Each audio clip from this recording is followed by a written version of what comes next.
So Gigi Gorgeous was named one of Time Magazine's 25 most influential people on the internet and one of Forbes 30 under 30. She has a massive following online as a YouTube star, transgender activist, model, and actress. Now she can add author to the list with her brand new memoir, He Said, She Said, Lessons, Stories, and Mistakes from My Transgender Journey. Gigi Gorgeous joins me now to tell us more. Welcome. Thank you so much for having me. And a big congratulations off the top for the book, but also you're engaged. I'm engaged, yes. And from everything that I hear, this is really the love of your life. Absolutely, yeah. I talk about her in the book. I gush over her. I'm obsessed. She's my soulmate. She's my person. And I can't get enough. We have a great photo of you both right now that's up right now. It was freezing that day. It looks nice and warm, but it was awful that day. I was throwing a fit. It's the love that's the warmth in that photo, yes. right?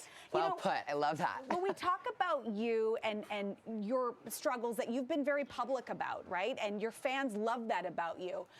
Did you ever think, ever in your wildest dreams, that the way to your fans' hearts was being your authentic self?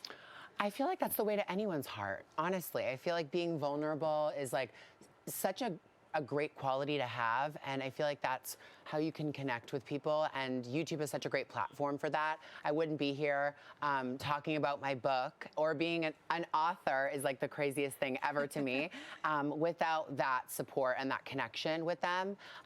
They've let me do so many things that I never thought I'd be able to, and this is just one of them, and I'm very proud of it. And speaking of YouTube, you know, your life is so public. You're very candid. People know everything there is to know about your life. So why write a book? Is there more? Oh, there's so much more. I get asked that all the time. Oh my God, so like you've divulged so much. But I really feel like I'm just like a never-ending like list of stories and mistakes. And my journey has had many facets. And I'm really excited for people who aren't really in tune with the transgender society to really get into this book, because it's a very real story. And, you know, it is as real as it gets. And I'm just very, very proud of all the work I put into it. I think it will educate a lot of people. Speaking of that work, how therapeutic was it then to be able to write this book? It was very, very, very therapeutic. It takes a long time, as everything like good does. I feel like, I'm like, okay, yeah, we'll bust it out in 6 months.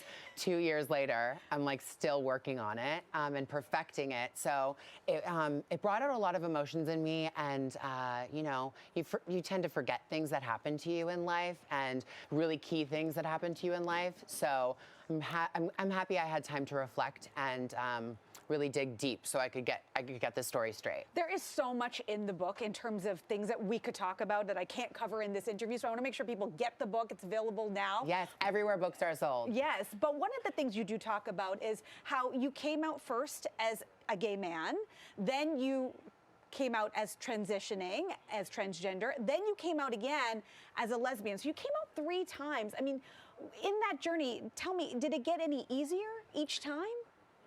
Yeah, it did. You know, it definitely did. I think well, yes and no, actually. I jumped the gun and said yes.